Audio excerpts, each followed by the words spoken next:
존스 액트라는 게 있는데 100년 동안 미국의 조선산업을 망가뜨린 걸로 볼 수 있습니다. 미국은 군함 시장에서는 세계 점유율이 30%로 이제 큰데 상업용 조선은 0.5%입니다. 미국 항모가 중국 해안으로 왔을 때 중국이 쏠 수 있는 걸 보면은 미국이 위험에 노출돼 있다고 볼 수 있는 거죠. 함부로 들어오기는 쉽지 않다. 시진핑이 통일은 반드시 이루어져야 되는데 무력도 배제하지 않겠다고 수차례 이야기했고요.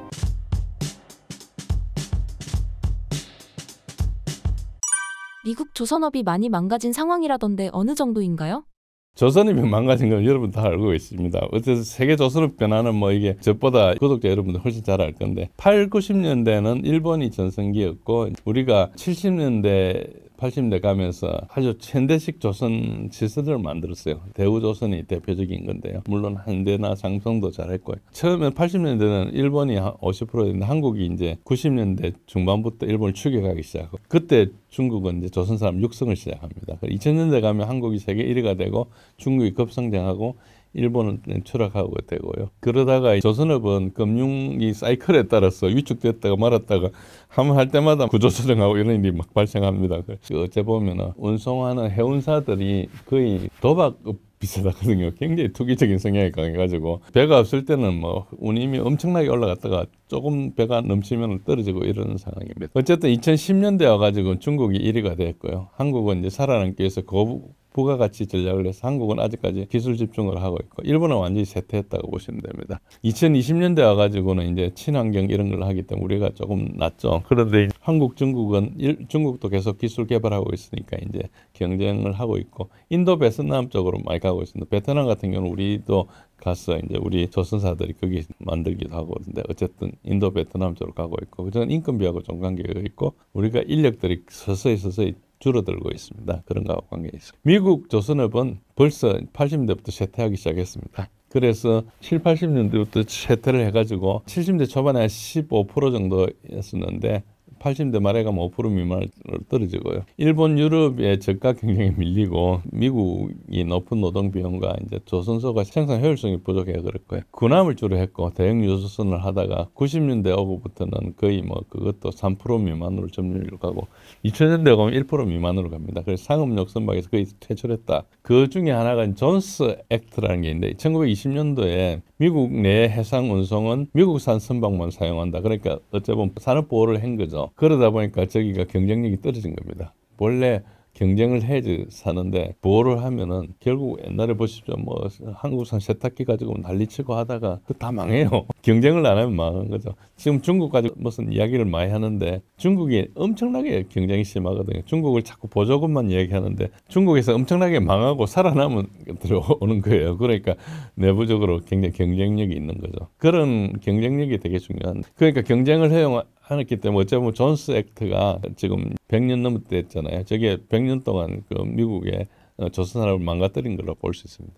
결국은 군용 조선사 위주로 재편했는데 이제 군용 조선사도 저렇게 될 걸로 생각하면 됩니다. 어쨌든 지금 바뀌고 있는 환경에 미국은 전혀 조선업은 갈 수가 없고 그나마 이제 군함 시장에서는 세계 점유율이 30%로 이제 큰데 중국이 막 찍어내기 때문에 이제 그렇고 상업용 조선은 0.5%입니다. 그래서 뭐 그 0.5%가 어느 정도인가 하니까 뭐 늪 같은 데 다니는 작은 배 만들고 이런 거 있지 않습니까? 그런 거 정도로 생각하시면 됩니다. 그래서 조선업의 정책 실패로 저렇게 된 거고요. 조선업이 약해진 미국의 해군 군사력은 어떻게 보시나요? 미국과 중국을 한번 비교해 보겠습니다. 미국은 본래 과거에는 700척 해군을 하겠다. 옛날에 건너간 이야기고요.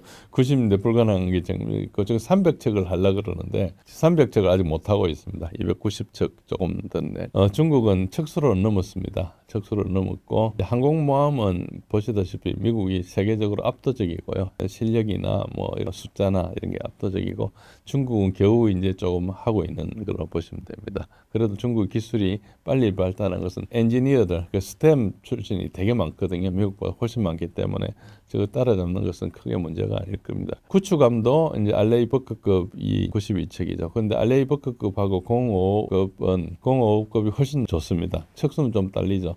물론 그 세부 기술로 가면 모든 면에서 공허급이 좋다는 게 아니고 공허급이 최신 함정이고 알레이버크가 옛날 함정이다 보니까 차이 나죠. 그쪽에는 특히 이지스 체계나 이런 것들이 아직도 미국이 낫죠. 그렇지만 이제 함정 자체로 뭐 안에 발사관들이나 이런 것들도 적고 안에 여러 가지가 좀 과거 구형이다 이렇게 보시면 됩니다. 그리고 뭐 프리키트를 하려고 하다가 실패를 했고 잠수함도 비슷한데 뭐 압도적으로 미국에 좋죠. 근데 척수는 좀 비슷하죠. 척수는 비슷하고 이제 그거는 미국이 다녀야 될 해양하고 중국이 다니는데 해양하고 차이 나기 때문에 그렇다 보시면 되고 해상 항공기도 이제 미국이 훨씬 많고 그러나 이제 함재기로서 성능이 좋은지 등은 아직까지 미지수가 많습니다. 미국은 항모 전단이 가장 크고 원자력 잠수함 버지니아급 저게 엄청나게 좋은 겁니다. 저게 러시아의 잠수함 보레이급하고도 비교가 되는데 저는 아직도 버지니아급이 좀 낫지 않을까 이렇게 생각합니다. 러시아도 잠수함 꽤 잘 만드는데 저기서 쏘는 이제 트라이던트 3D2라는 게 굉장히 우수한 거고 거의 세계 정상급이라고 생각하고요. 러시아도 인정하는 그런 수준입니다. 그리고 뭐 네트워크나 글로벌 기지나 이런 것들이 미국은 전 세계에 널려 있기 때문에 훨씬 유리하죠. 그리고 중국은 이제 미국이 항모가 겁이 나니까 A2AD라 해가지고 저걸 한 뭐 거의 20년 정도 하고 있는데 어쨌든 극초음속 대한미사일 동풍 21, 26 이런 것들이 이제 탄도미사일이고 항모를 맞추기 위한 거라서 그렇고 초음속 미사일을 가지고 있고 그래서 항모끼리 이렇게 세력을 투사하는 데는 미국이 훨씬 앞서지만은 미국 항모가 중국 해안으로 왔을 때 중국이 쏠 수 있는 걸 보면은 상당히 미국이 위험에 노출돼 있다고 볼 수 있는 거죠. 그래서 함부로 들어오기는 쉽지 않다. 지금 아까 공허급 구축함 말씀드렸는데 우리 뭐 세종대왕급이나 이런 뭐 정조대왕함이나 이런 것보다 훨씬 크죠. 12,000톤급이고 보일에서는 뭐 그렇게 많지 않은데 어쨌든 그렇고 그리고 디젤 잠수함 AIP도 이제 꽤 좋은 게 있고 그래서 중국의 인민해방군은 해군이 거의 없었습니다. 거기에 없어가지고 육군 중심이었고 뭐 그리고 공군은 필요하니까 했고 그런데 최근부터 이제 해군을 엄청 키워주기 시작했어요. 그래서 해군 출신의 사령관도 막 생기고 그래서 이제 중국이 해양 세력을 탈바꿈하고 있는 모습을 볼 수 있습니다. 그런데 척수는 아까 오히려 중국이 많았지만 배수 톤수로 보면은 미국이 2배 이상이다. 항모 때문에 그렇습니다. 그렇게 보시면 돼요. 그래서 작전 범위나 전략 목표도 아직까지는 중국은 지역적인 통제 정도만 하고 있다. 그래서 핵 억지력 이런 건 아니고 지역 억지력 그러니까 아주 일도련 이렇게 있다고 보시면 되고요. 그리고 미국은 좀 지금도 짱짱하지만 좀 과도하게 노후화돼 있고 이제 조선소 생산 능력이 부족하기 때문에 적재 우리한테도 이야기하는 게 지금 그런 입장입니다. 그래서 노동력의 차이가 좀 나기 때문에 그렇고 우리나라가 꽤 그래도 작은 나라치고는 삼면이 바다로 둘러싸이가 조선소 만들 때가 많거든요. 그래서 저건 굉장히 큰 경쟁력이 되고요. 미래 전망은 중국이 항공모를 조금 더 만들 거로 생각하고 결국은 태평양 세력에서 뭐 미국 대서양도 있고 하니까 태평양에서는 미국과 비슷한 걸 추구할 걸로 보이고요. 미국은 아까 콜롬비아급을 만들고 있습니다. 콜롬비아급 만들고 있는데 저게 너무 비싸가지고 뭐 아직까지 한 대도 전력화 안 됐는데요. 그런 거 하고 엔가드라에서 지금 F-35를 다음 세대 6세대 함재기로 이렇게 개발하고 있어요. 그래서 기술은 우위를 유지하고 있지만은 숫자는 미국 열세로 갈 걸로 전망합니다. 이게 한 5년 뒤의 이야기입니다. 앞으로 5년 안에 중국이 대만을 침공할 가능성은 어느 정도일까요? 침공 가능한 요인만 보면 시진핑이 그런 이야기를 했고 군사를 준비해야 되겠다. 뭐 통일은 반드시 이루어져야 되는데 무력도 배제하지 않겠다고 수차례 이야기했고요. 중국은 최근 몇 년간 대만 주변에서 이제 군사훈련이나 전투기 함정 상륙을 하기 위해서 이상한 배도 만들었다고 제가 보니까 굉장히 개념이 굉장히 창의적이더라고요. 중국 사람 확실히 창의적인 것 같아요. 그런 부분에 대해서 사람이 많다 보니까 그런 건지. 함정의 무력시 이런 것도 하고 있고 2027년까지 중국 인민해방군 현대화 목표를 하고 있는데 이게 뭐 침공 시나리오가 아닐까 이런 생각을 하고 있습니다. 저게 다 내피셜입니다. 아직까지 뭐 의도는 알 수가 없는 거죠. 그렇지만 저런 게 있었다는 거고 미국과 중국 간의 경쟁이 지금 상당히 격화되고 있다. 최근에 관세 가지고 이야기하는 걸 보고 또 바이든 때 반도체 가지고 이야기를 했는데 반도체도 이제 어쨌든 제재를 했지만 중국이 돌파를 한 걸로 우리가 평가하지 않습니까? 중국이 여러 가지 힘을 떨치고 있는 건 맞아요. 아직까지 그 뭐 미국이나 유럽처럼 침략적인 이런 구도는 아닙니다. 우리가 보기에는 약소국이 보면 침략적인 의도를 느끼지만은 이제 서방처럼 그렇지는 않죠. 그렇지만은 힘이 세니까 이제 우리가 마음을 이제 놓을 수가 없는 거고요. 이제 현재까지는 대만 내에서 독립을 하겠다는 민진당이 있습니다.